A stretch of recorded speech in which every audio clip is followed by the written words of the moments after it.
Ayan, I'm back. So, sabi ko nga, may grounds kang pwedeng pagbasihan kung gusto magipag-divorce. Pero, parang wala namang ginagawa yung lalaking naliloko ka eh.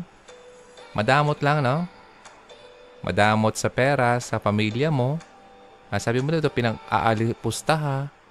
At, ano ba to? Ano mga sinasabi mo dito? Hindi nagiging mabuting ama sa anak mo. At 2 taon yun, no? Nagtatalo kayo lagi. Ano kang dahilan? Dahil sa pera. Gusto niya, wag ko okay. So, alam mo kasi ganito. Once na pinakasalan mo isang tao, pakakasalan mo rin yung buong pamilya niya. I mean, ang point ko dito is, i-accept mo. Kapamilya mo na yun eh. Yun ang mahirap doon. Pero, kailangan mong gawin. Pero, meron din naman siyang dahilan.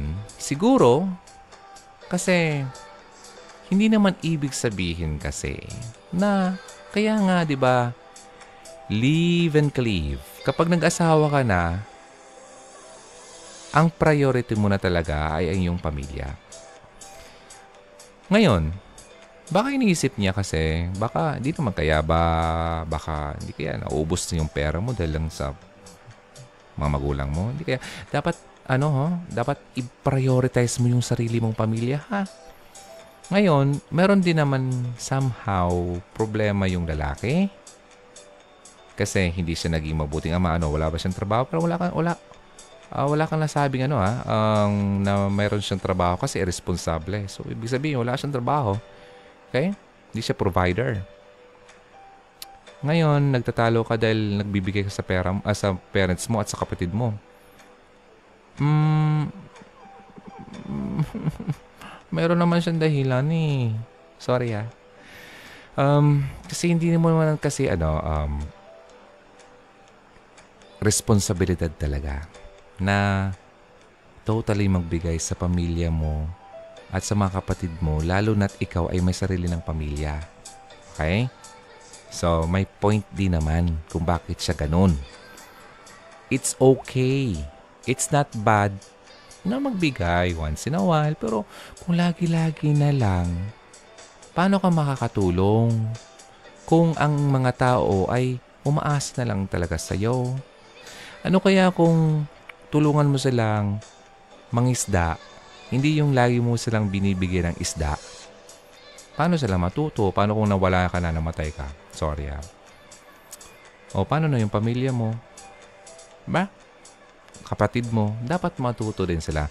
Okay, bigyan mo sila ng pangkabuhayan para meron silang income. Hindi yung para lagi kang yung ma-oblige. So, parang maobliga na magbigay sa kanila ng ganun. Kasi may pamilya ka na, oh. May mga anak ka na rin. Now, 16 years of marriage, 3 kids. Di ba? Lumalaki yung mga anak nyo. Okay, problema yan din sa part mo. Di ba? Pero may problema rin naman talaga yung asawa mong lalaki. Kasi sa 16 years yung mag-asawa, nakatatlo ng anak, responsable pa rin siya.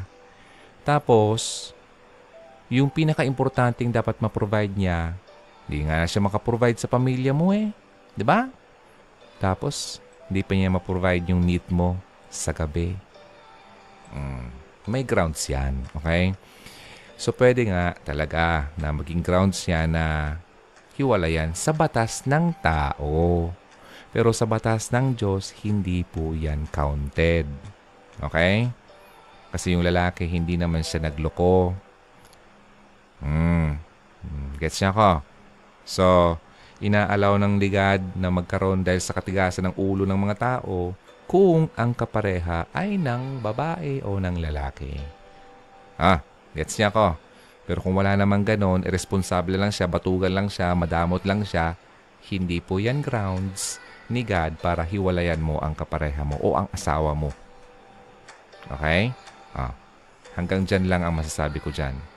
Hindi ako nagpo-promote ng divorce and annulment unless kung talagang niloloko ka na ng harap-harapan, ng bababae na yung lalaki, o kaya yung lalaki ka, ng lalaki na yung asawa mong babae, pwede pa. Pero hanggat walang nangyayaring ganon, hindi kita susuportahan dyan. Pasensya na. Kasi biblical po ang sinasabi ko. Ayokong magbigay sa inyo ng advice ng walang pahintulot ng nakasulat. Kasi ako ang mapapagalitan ni Lord. Ipambira. Ron, namatay na ako. Anong pinagagawa mo dyan sa Hugot Radio nung buhay ka pa? Di ba? Lagi mo sinasabing, maghiwalay sila. Kinasal na nga sila. Anong sabi ko? Di ba dapat hindi sila maghiwalay? Anong pinagsasabi mo dyan? Ba't ka nandito sa harapan ko? Lumayas ka, di kita kilala. Why do you call me Lord, Lord, Lord? Ay, patay tayo dyan. Ayaw ka naman ganon. Okay? Nandito ako para sabihin sa iyo yung katotohanan. Ako ang mensahero, messenger ng good news and ng balita at ng truth. I am not the author ng mga sinasabi ko. Pinapasa ko lang sa inyo. Okay? So, yun. Masakit man, tanggapin ang mga katotohanan na sinasabi ko, pero yan po ang katotohanan. Okay? So, move tayo. Maraming salamat. Okay, wait lang. I-follow up ko to kasi papasa ko yung link mamaya. Okay, move. Ay, pahabol. Pahabol. Pagdating sa problema ng asawa mo, pagdasal mo siya. Meron akong video na gusto kong i-share sa'yo. Panoorin mo dito sa Hugot Radio yung War Room. W-A-R-R-O-O-M. Marami nang nagustuhan ng mga viewers natin yon. Punta ka ng Hugot Radio page sa Facebook. Hanapin mo yung video na War Room kasi yung asawa niya doon ay somehow irresponsible bilang asawa. Okay? Makaka-relate ka doon. Okay? Sige. Yun. At mas maintindihan mo kung anong dapat gawin mo. Alam mo, walang imposible. Mababago ni God ang asawa mo. Basta meron ka rin dapat gawin sa part mo para mangyari yon. Panoorin mo yung video. Okay, dope. Thank you. Okay, let's move. Hello po. Salamat sa ginagawang tips mo sa video. Nakakatulong talaga. Sana may time ka rin para sa mapakinggan yung aking problema. Gusto kong humingi payo sa iyo. Maraming salamat. More power sa iyo. Magamit nga ako ng deodorant para walang power. Paano ba makamove on? At anong gagawin ko na nadiscover ko sa asawa ko? Okay, sige. Wait lang. OFW siya at may nabisto akong may babae siya doon. At nung umuwi dito sa Pilipinas, ang nabisto ko naman ay ang pagkakagusto niya sa lalaki. May mga nakita akong proof na bisexual siya. Sige. Dahil na sa pictures nilang dalawa sa hotel at mga outing, pati conversation na mayroon silang pinagsamahan at nagawa nga nilang bilang lovers.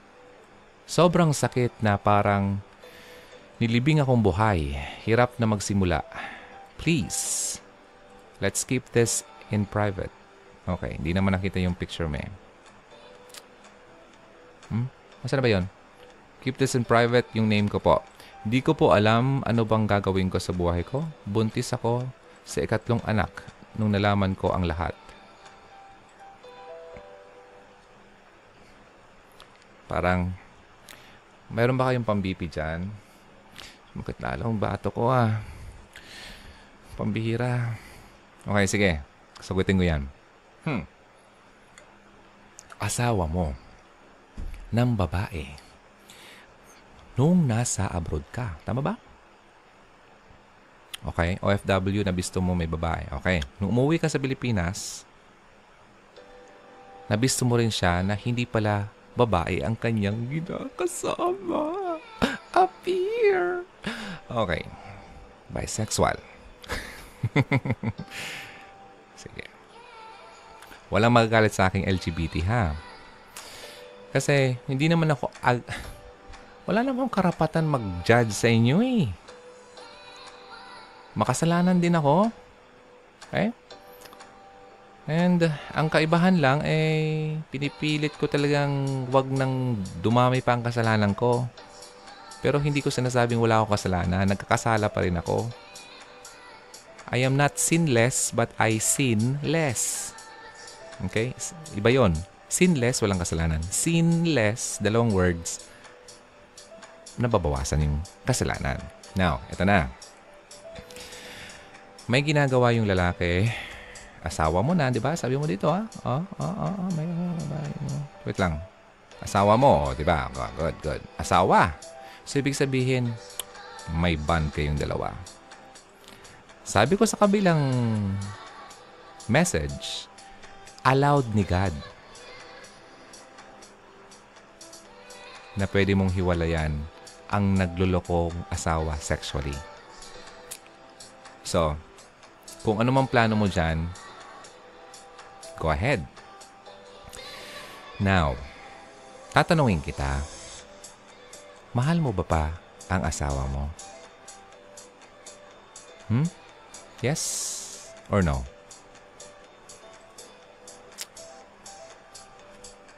Yes. Okay. Mahal mo. Then patawarin mo. Pagdasal mo. Kausapin mo. Mahal. Alam kong nasaktan. Gusto kong sabihin sa iyo nasaktan ako. Sobra. Dahil sa na-discover kong nangyari, ginagawa mo. Sa nakaraan at sa kasalukuyang ginagawa mo. Pero dahil mahal kita, gusto kong malaman mo na masakit man sa akin pero kailangan kong gawin to. Kailangan kitang patawarin sa ginagawa mo.